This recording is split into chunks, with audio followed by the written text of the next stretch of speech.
So my father never talked about the experience because I am sure that a lot of this is trauma that he never, never saw a therapist, or it's just embedded in him. And that's how he dealt with it.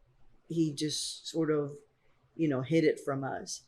But at one point, he was in front of a firing squad.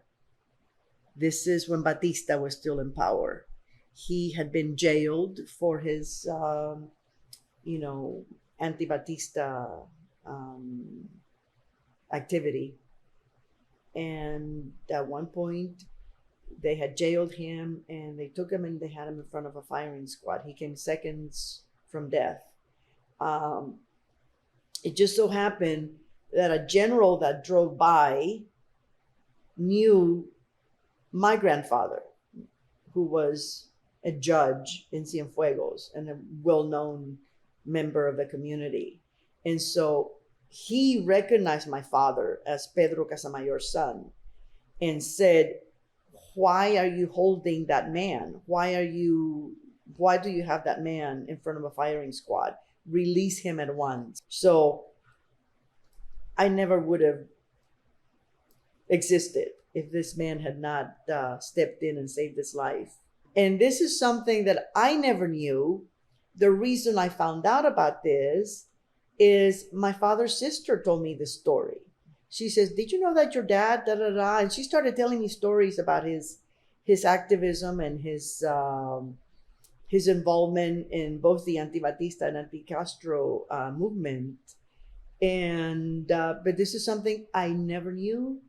A lot of this explains anxiety and angst passed down from your parents to you, because we are the product. I do wholeheartedly believe that we are the product, and a lot of generational mental anguish comes from your parents' experiences, from your grandparents' experiences. It's passed down. I've done a lot of work to overcome generational anxiety and things like that, just from reading and taking part in working with a life coach and things like that. Not to forget it, but to learn to not have it affect me so much in a negative way. It's still there. It still has impact in my life, but it doesn't have to rule my life. Just to give you a little snippet of my first few weeks of life, Sure. Because this is a story that I found out from my mother one time when I was interrogating her about those first days. When I was a month old, Bay of Pigs happened, and the bombs were falling near our house. My mom could hear the bombs. And so I was just a month old. She ran with me to the kitchen and performed an emergency baptism with tap water. And the good Catholic that she was. Totally. And then she ran to a neighbor's house because they had a 2-story house. So she thought we would be safer on the bottom floor than in our little house in Punta Gorda. Reading many years later about childhood trauma, I started digging why I have so much anxiety and angst and things like that. And I came across a study about trauma during childhood and your first months of life. Mm-hmm. And so immediately this image came to mind that this has affected me my entire life.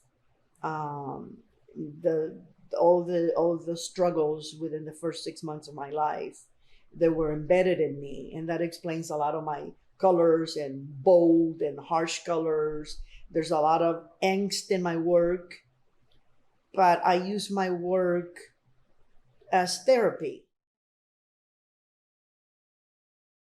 Do you remember the actual leaving, like when you left? I do remember, and it's very vivid because I had to leave my dog. And so that crushed me. it was like at that moment, yes, we were leaving family and friends behind, but at that moment, all I could think of was my poor doggy thinks I'm abandoning him. Now, we left him with my uncle, and he had a wonderful long life and was spoiled rotten. But to me, it was the end of the world, leaving my dog, abandoning my dog is the way I saw it. So that's one of these memories that is just been with me my entire life. Yeah. Are there any other memories that you can recall sort of around that time period? Yes, because when you're 12 years old and you're surrounded by family and friends, and then you leave, you don't think that was the last time you saw them. So, family members that passed away after that, it's just one of those things that, you think if I'd known, or if only I could have seen them one more time. So just through the years, family members that we've lost, and I didn't have a chance to see them again. That's part of the territory of moving from your homeland. Yeah. How was that experience of learning a new language at 12? It was very tough, but I was determined that I would communicate. So it was that need to communicate that made it possible. I mean, like I remember one time, our teacher was out, and everybody, the other kids in our ESL group, were thinking, how are we going to tell her that this is what we do, and da da da. I said, well, I'll tell her. Mm-hmm. And so I remember telling our substitute, or relaying to her somehow that we had a snack break and that she needed to take us to the cafeteria for our break, yeah, and then for recess.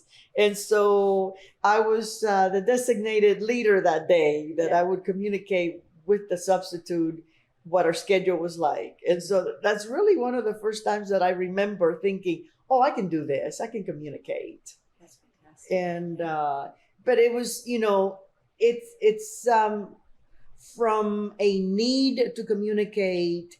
There are some people that shut down. One of my brothers went through the silent period, and he's younger than me.